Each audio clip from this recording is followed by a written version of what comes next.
Nightbeat starts right now. A 42-year-old man is dead after being shot by a San Antonio police officer late last night.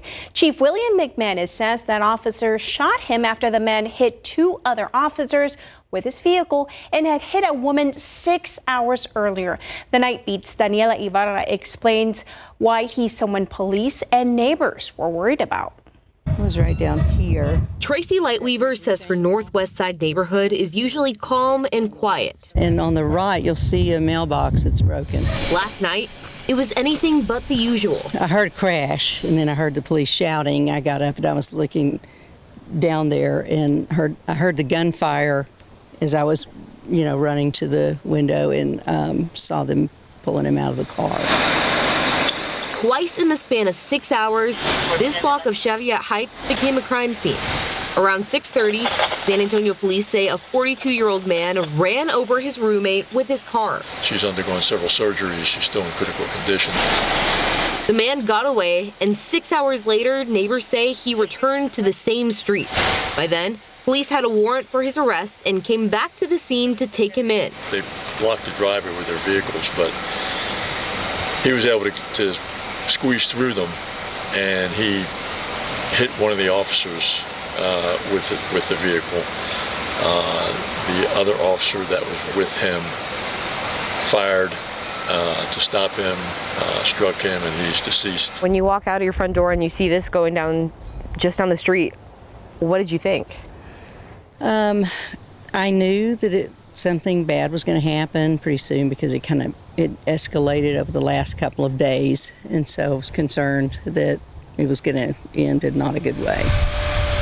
Lightweaver says the suspect's recent behavior worried neighbors. Him running up and down the street, he was a very troubled individual. It's tragic. I've been praying for them for a few years, and it's very sad. Daniela Ibarra, KSAT 12 News. The two officers hit by the man's vehicle were treated for their injuries. As for the suspect and the woman that he hit with his vehicle, their names have not been released tonight. San Antonio police and Atascosa County deputies need your help finding an 18-year-old woman they say was last heard from on Thursday. Angelina Escovedo was last seen in the 4300 block of Spectrum 1. That's on the northwest side of town, just off of I-10 near Wurzbach Road. Now, she goes by Nina and Angie and has medical concerns that need to be taken care of. If you see Escovedo or know where she is, you are asked to call the San Antonio Missing Persons Unit. That number is 210-207-7660. That number is also posted on our website, KSAT.com.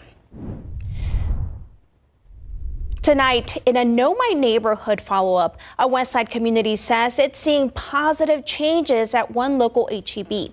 Now, 6 months after we first told you about expired and poor quality food at the Las Palmas H-E-B, we checked back in. The night team's Avery Everett says customers in the Westwood Square community are still waiting to hear from the grocery store leaders. You've made it your mission to make sure that this community isn't forgotten. Absolutely. Over the last 6 months, the Westwood Square community has seen changes. This small district does have a voice, and they do have needs. Traffic has been tracked, and the damaged pedestrian bridge has since been taken down. We're a tight-knit community. Neighbors say changes are also happening inside their local H-E-B at the Las Palmas location. It's baby steps, but we're getting there. In the first episode of KSAT 12's Know My Neighborhood series, Westwood Square neighbors reported food past its best if used by date, empty shelves, and even a building in decay. At that point, when we first got in touch with KSAT, we were just at our rope's end. We took those concerns to H-E-B in the fall of 2023. At the time, they sent a statement confirming that the Las Palmas store is on the list for future renovation projects. Since our first story aired, we've reached out multiple times asking for a response to these ongoing neighborhood concerns. Finally, this week, we got confirmation that the parking lot project has been completed. And they also said at this time, the company has no additional updates to provide right now. On a Sunday, this parking lot is packed. Some neighbors we spoke with say they have seen some improvements inside, but they want more communication to come with the rest of it. It looks cleaner. It looks more welcoming.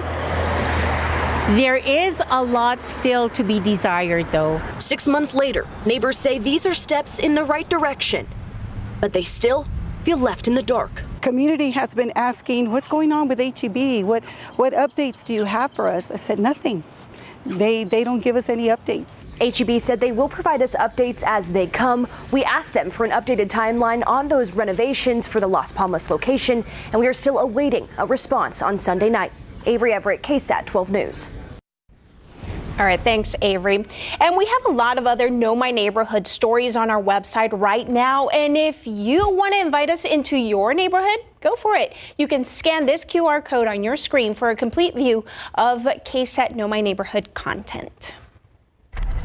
All right, switching gears and taking a look outside with live cam. Hopefully you had a fantastic first weekend of Fiesta. We had some rain and thunderstorms push across Bexar County and parts of south central Texas last night.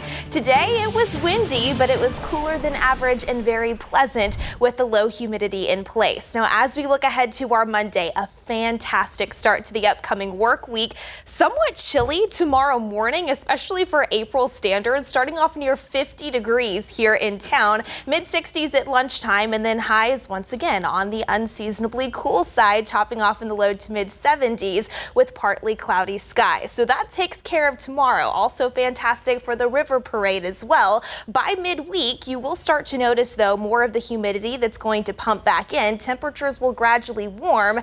80s expected already by Wednesday afternoon. Then as we head into the second half of the week, even warmer, and we're also going to be monitoring for a few isolated to spotty rain chances. So we're going to time it all out, get you those Fiesta forecast details coming up in just a few.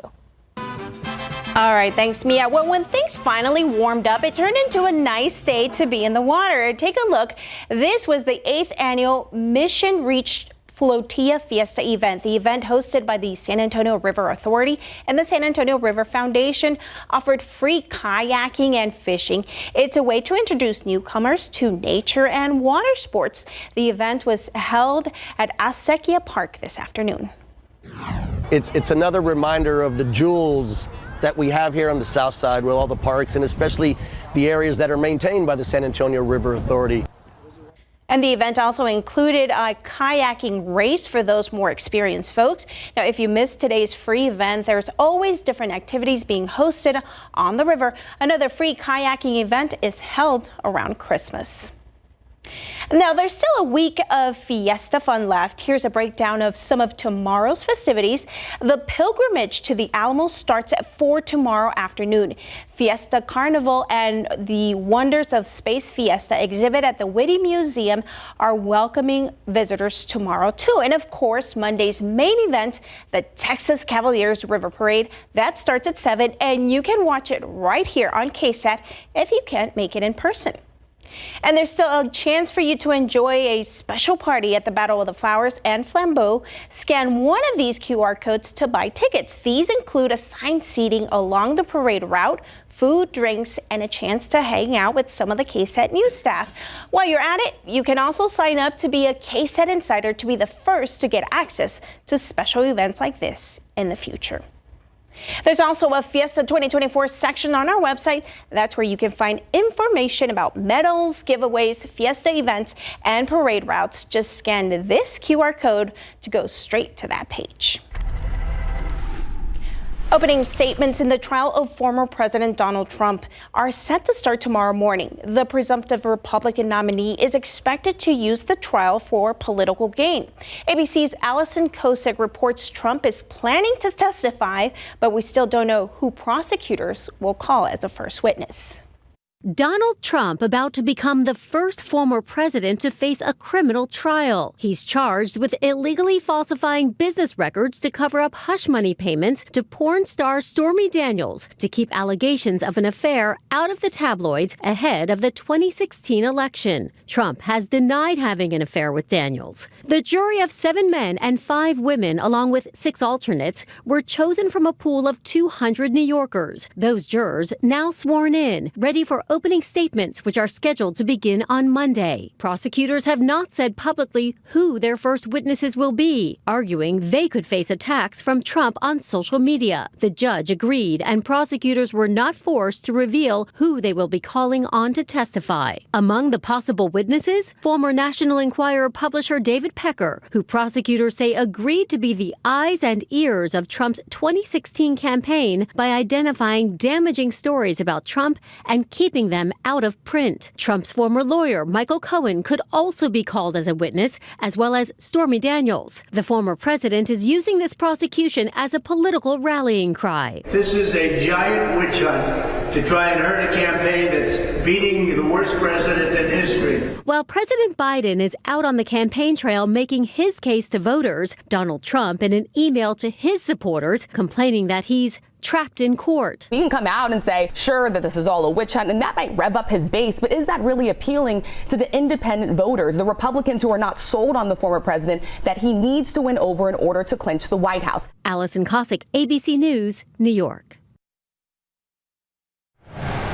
A busy week ahead on Capitol Hill as senators get set to vote on a massive foreign aid package passed over the weekend. The fallout in the House and a preview of the vote next on the Nightbeat.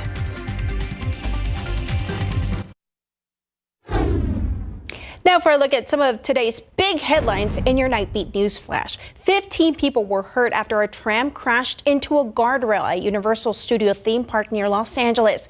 All 15 of those victims had to be taken to the hospital for mostly minor injuries. Now, it's unclear what led up to the tram running off its path. The California Highway Patrol has taken control of the investigation. And in Delaware, there are more questions than answers nearly 24 hours after an 18-year-old woman was shot and killed on the campus of Delaware State University. Now, police there say the woman isn't a student, but was found with a gunshot wound near a freshman dorm at 1:40 this morning. Investigators haven't said what that woman was doing on campus when she was shot, nor have they released any possible suspect information. And that's a look at your Nightbeat News Flash.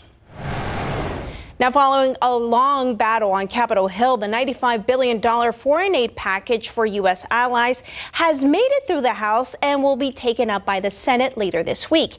It also includes legislation to force the sale of the popular app TikTok. But getting this bill through the House may ultimately cost House Speaker Mike Johnson his job. ABC's Jay O'Brien is in Washington with more on what happens next. Following months of delays, the House passing a $95 billion foreign aid package. That legislation now headed to the Senate, where it's expected to pass. House Speaker Mike Johnson turning to Democrats to get this package over the finish line, angering some hardliners in his own party. Congresswoman Marjorie Taylor Greene did not immediately call a vote to oust Johnson, but joining with two other members to advance a motion to remove him as Speaker. But a majority of Republicans are not backing Greene's efforts. And replace him with who?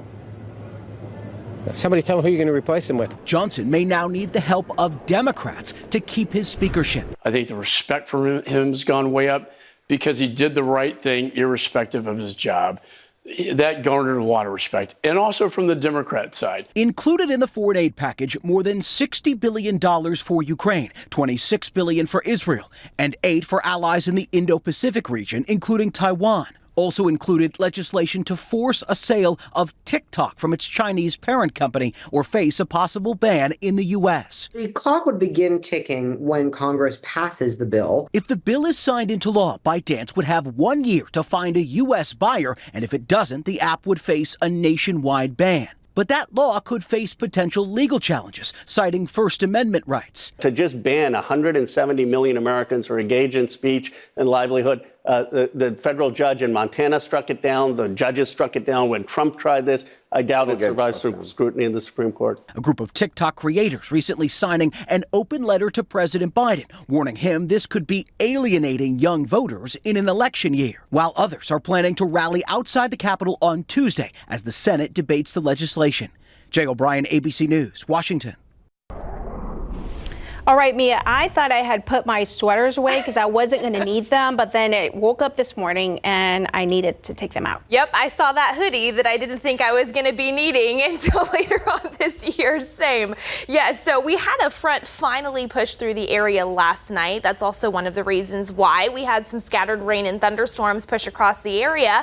Behind that boundary, cooler and drier air has been filtering into South Texas, and that all was via a gusty north wind. You probably felt that breeze if you spent some time outside today, which I hope you spent some time outside today because it was very pleasant with that low humidity. But take a look at the peak wind gusts across the region, 33 miles per hour. That was the peak wind gust over in New Braunfels, 30 officially here in town, 31 out west in Hondo, 29 in Beeville, 30 mile per hour peak wind gust was the theme over in Gonzales. Now, right now, those winds have dramatically died down. And the good news is heading into our Monday, the comfortable feel is going to stick around, but the winds are going to subside, so not nearly as gusty as what we've seen to wrap up the weekend's plans. We talked about how those winds have been filtering in that drier air. Take a look at dew points right now in the 40s, very much in that dry category. That's about 5 to even 15 degrees lower than what those dew points were reading this time yesterday. So it definitely feels very pleasant to step out to,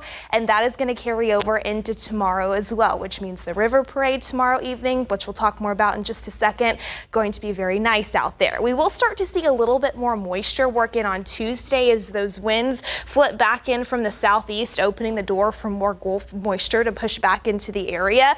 Where you're really going to notice more of that stickiness, though, that moves in on Wednesday, and that humid feel is going to continue into the second half of the upcoming week as well.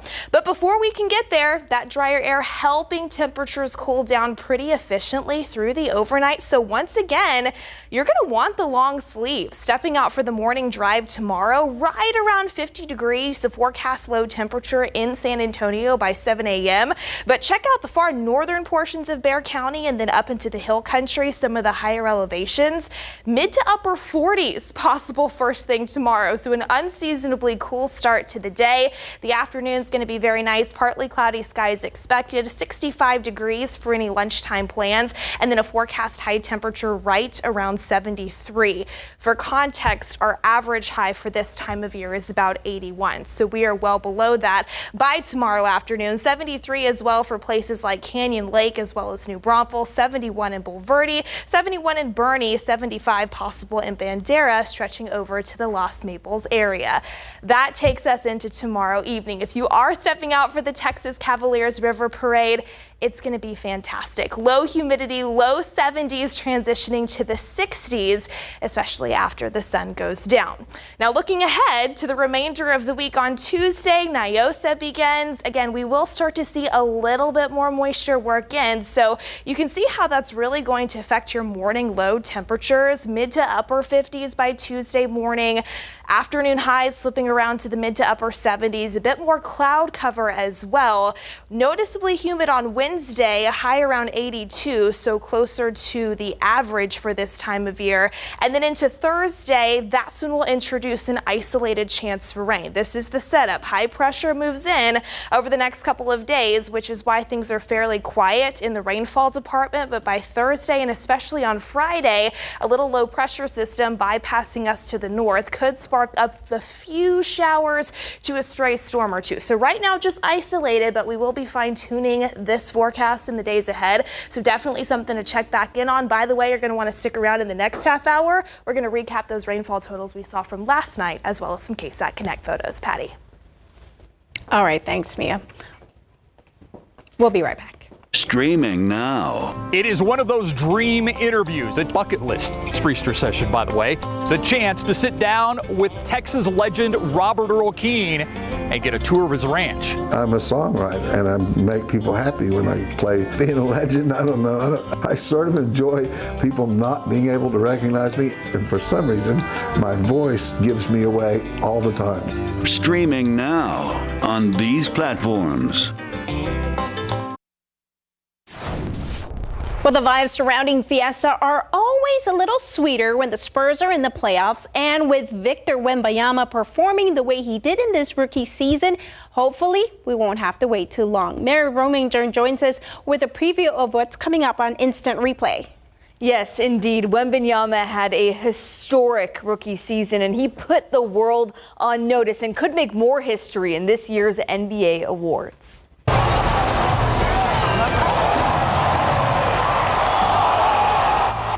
Victor Wembanyama has done it all this season. Wemby is officially a finalist for NBA Rookie of the Year and Defensive Player of the Year. He could also become the first rookie in NBA history to make first-team All-Defense. We'll also update you on the first games of the NBA playoffs and where things stand in the brackets.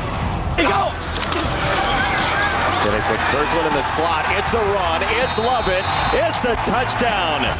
Saturday was a crazy day for the 2-0. Fiestas all over town. You got the Fiesta Carnival outside in the parking lot and the Brahmas playing inside the Alamo Dome on national TV. And the Gunslingers won their first game of the season. We'll show you how both the Brahmas and Gunslingers walked away with wins.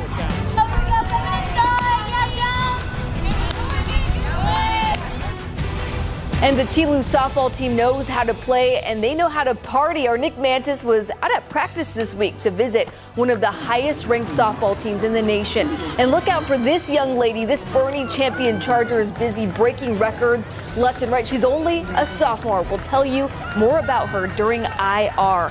And the Missions are about to give away this cool Flying Chocolates jersey this week.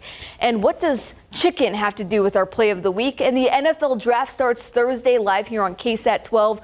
What should the Cowboys and Texans do with their draft picks? Nick Mantis and I will break it all down when Instant Replay starts after the Nightbeat. Pretty cool stuff. That doesn't look like your size. It looks more like my size. So. No, it's pretty big. Yeah, it fits. All right, we'll be right back. With all the excitement over Fiesta, have you ever heard the story of how it all got started? Where did the royalty come from? How did medals become an obsession? We find out in this KSAT Explains.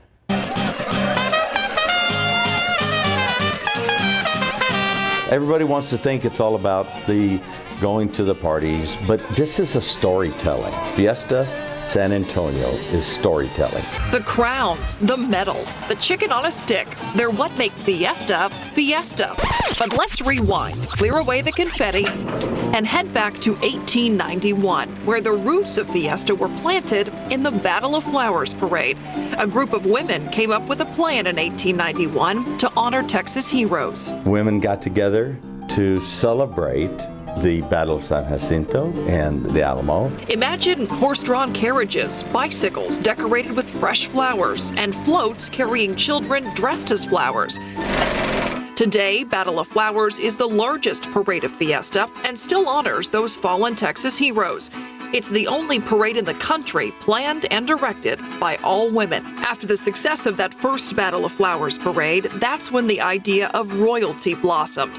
Before Fiesta, there used to be something called Spring Carnival in San Antonio. It was somewhat disorganized, which started leading to why these women started gathering and wanted a little bit more of a formal event and repeated it the next year. That event had royalty, and it's where the idea for Fiesta royalty came from.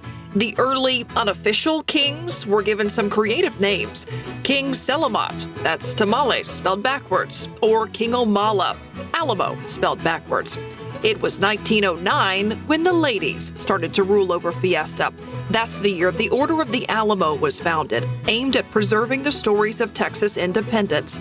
The Order of the Alamo selects a queen and her court each year. These gowns and trains and headpieces and handpieces are worn by the queen, princess, and 24 duchesses that the Order of the Alamo crowns. Their gowns are elaborate, elegant, and they have a theme. The order designates a mistress of the robes who spends a year designing, coming up with a theme, designing the dresses for each individual woman involved. The Whitty Museum has hundreds of these dresses in its collection, and each year during Fiesta, they choose some to display. Being able to provide a glimpse of the past of the celebration, I feel like allows people to really embrace what it means for San Antonio now.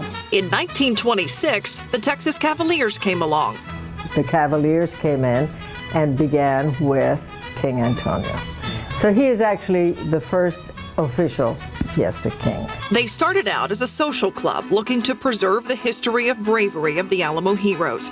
The Cavaliers' signature look, those royally recognizable blue and red uniforms. They crowned their first King Antonio to preside over Fiesta in 1927. 20 years later, Fiesta added a second king to its royal ranks, El Rey Feo. This started in Mexico when they had their royalty and their merriment. They had somebody that was within their rank of their living, and they took this idea and brought it to San Antonio and started the Rey Feo. So he was the People's King. The People's King. Today, there are 9 members of official Fiesta royalty, but there are plenty of unofficial kings and queens, as the list of organizations taking part in Fiesta has exploded, and many want to crown their own. Each official king and queen serves 1 year with the duties of supporting charitable organizations that benefit San Antonio. The biggest crowds catch the kings and queens riding and waving along the parade routes. In 1941, one of those routes became a river. The Texas Cavaliers kicked off their first ever river parade that year after some Cavaliers traveled to Mexico and were inspired by the floating gardens of Mexico City. The Cavaliers brought the idea back home, all coinciding with the restoration project along the San Antonio River. And then there were 3. 7 years later, Fiesta Flambeau was born, an illuminated night parade. In those early days, torch brigades were used to light the night, groups of men carrying 5-foot poles with flares attached. Flambeau today is known as America's largest illuminated night parade, put on by the Fiesta Flambeau Parade Association. In between those big parades, there are days of events that benefit nonprofits all across the city. Nonprofits apply to the Fiesta Commission to become a participating member organization of Fiesta. The commission evaluates an event over 3 years. If after those 3 years, the Fiesta Commission signs off on a group's participation, their event becomes officially part of Fiesta. And then every 5 years, they're reviewed. So how does the Fiesta Commission make sure the money raised by these organizations is being put to good use? Tax records. That 5-year review that happens is reviewing a group's financials, part of that? Financials, yes. Their organization, the purpose of their event, like Jim said. Who is it benefiting? Do we have something that represents every part of our city in every category? For many nonprofits, Fiesta is their biggest fundraiser, and with a variety of groups taking part, there are all kinds of events and all over the city. No matter where you Fiesta, you'll find medals, the Fiesta signature. Businesses, nonprofits, politicians, and just individual people design a medal with their own Fiesta flair. They're swapped, sold, and collected. They can be just about anything anyone imagines. In 1946, King Antonio started giving coins to children at events. Then in 1971, King Antonio the 49th, Charles Orsinger, handed out what was considered to be the first official Fiesta medal. In 71, King Antonio, my mother gave me this. She saved it in a box, and this was the original King medal. Before that, only Fiesta royalty wore the medals, but that changed, and fast. The medals get bigger and bigger. We've seen liquid in medals this year, a lot of dangles, a lot of spinning pieces. Monarch Trophy makes thousands of medals each year. What is it like here leading up to Fiesta? It's crazy, and it goes almost year-round. So we start drawing Fiesta medals in early August or July. So the customer will come in and give a general idea of what they're hoping to do, and our artists will take that idea and generate a totally custom design for them. Those designs get sent off for production, and when they come back, they're assembled here at Monarch.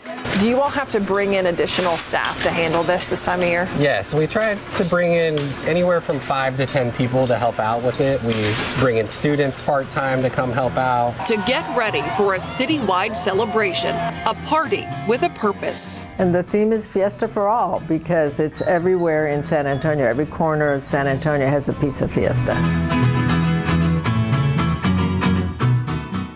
This was such a cool KSAT Explains. I want to see it again. Good thing is our entire KSAT Explains library is available to stream on our website and on YouTube page.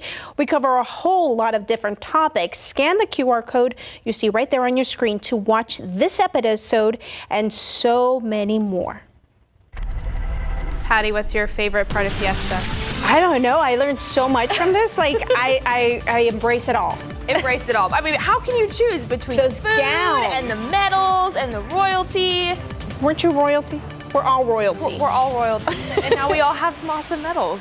Incredible. Yeah, that was very informative. All right, and speaking of Fiesta, we've got great weather tomorrow to kick off the upcoming week of Fiesta. Then we'll start to get a little bit warmer and a bit more humid, especially by midweek. Really quickly, I do want to touch on the almanac data for today. Cooler than average following the front last night, 53 the low temperature, 72 the official high, 9 degrees below the average of 81. Records for today, 94 and 43 set back in 1995 and 1953 respectively. You can see most of us, if not all of us, were cooler than average, upper 60s to low to mid 70s across South Texas. Cooling down very efficiently right now because of that drier air in place. That is what's going to make tomorrow feel very pleasant to step out to. We're going to talk about that extended forecast and again, another recap of what we saw last night coming up, Patty. Yeah, well, STAR testing is underway for children all over Texas, and that can come with some anxiety. How you can help your child overcome that. Coming up next.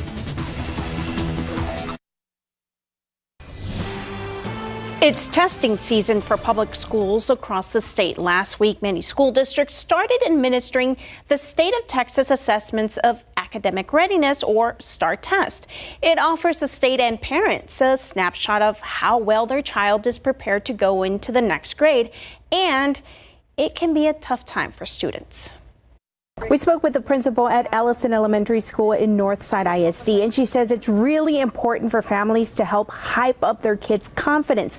Kids and teachers have put in a lot of work all year long, teaching and learning what's going to be on the test. And she tells her students the test is really a celebration of what they know. Which is every day, is making sure kids, get enough sleep, that they're eating well, that they're feeling good about themselves. And that's not just for a STAR test. It's, like I said, for every day, that they're coming to school with a positive attitude, with a positive approach, that they're feeling good about themselves. She says, don't tell the kids that they have to reach a certain score or perform a certain way, simply to try their best. And the kids will be testing in reading, writing, and math over the next 3 weeks. Patty Santos, KSAT 12 News.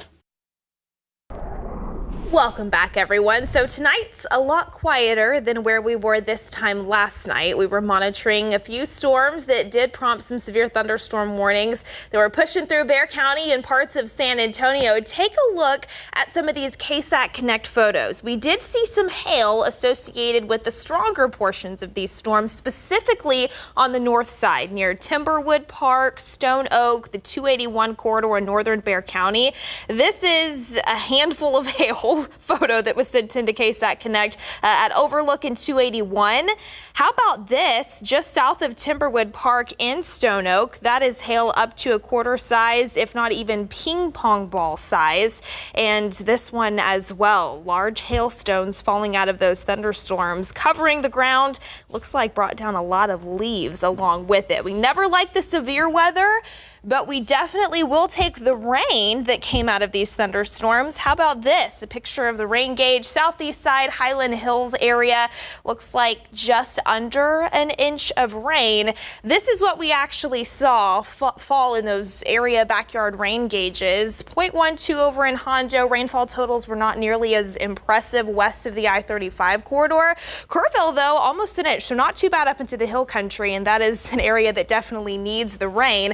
Gonzales hit the rainfall jackpot, just under 2 inches. That was one of the better rainfall totals that we saw. 0.33 officially here in town over at SA International, about half of an inch in Helotes, 0.81 on the southwest side at Kelly, 0.67 in Adkins. Now, as we mentioned, definitely we'll take any rain that we can get. This is the latest drought monitor update that was released on Thursday. We still do have moderate to even severe drought in place here in Bexar County, but it still gets even worse up into the hill country for places like Bernie, Sisterdale, Comfort, Kerrville, Pipe Creek, even Bandera. This red color is that extreme drought that is still in place. So what we saw yesterday, not enough to completely get rid of it, but we'll hope to continue chipping away at this prolonged drought that we've seen across the area. Now looking ahead to the upcoming week, a quiet start, just a few isolated rain chances right now in the forecast by Thursday,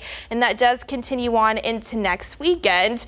Dry air in place tonight, and that will carry over into tomorrow, but the humidity is going to return by the middle of the week, so you'll really start to notice a little bit more of that muggy feel. Temperatures will gradually warm as well, 80s in store by Wednesday there too. Speaking of temperatures, let's continue on with that theme as we take a look at the big picture across the state of Texas. Cooler than average for many. 62 right now here in San Antonio. A little bit warmer out west in Del Rio, 73. It's more cloud cover was found closer to the Rio Grande, so that's one of the reasons why they are a little bit warmer. But chilly across portions of the Panhandle, 49 in Amarillo, 52 in Lubbock. I'll tell you where it's even colder. How about this across portions of New England? Upper 30s to the 40s. Definitely needing the jacket. That's where you're going to find a little bit of rain and snow even over into parts of Canada. There is some rain moving across the eastern seaboard near the Carolinas. Nothing like that here in south central Texas. We are dry out there, and that is going to be the case through the overnight and even into our Monday. So another look at your KSAT 12-hour forecast. 50 degrees tomorrow at 7 a.m. A chilly start, 65 at noon, 70 degrees by 2 p.m. Partly cloudy skies. High temperatures topping off in the low 70s. Very pleasant conditions for the river parade, but the high pressure system that's sitting overhead at the surface, that's going to track eastward over the next couple of days. So that's what's going to open the door for more of that Gulf moisture to return. You'll notice on your 7-day forecast how that affects our low temperatures. We're back up in the mid 60s by Wednesday. Low temperatures near 70, so very, very humid by Friday and into next weekend. Highs in the 80s as well. And again, we'll monitor those isolated chances for rain as early as Thursday. Could not ask for better weather. Well, 3 new films challenged the champ at the box office this weekend. The early estimates for the top 5 films in theaters next on the Nightbeat.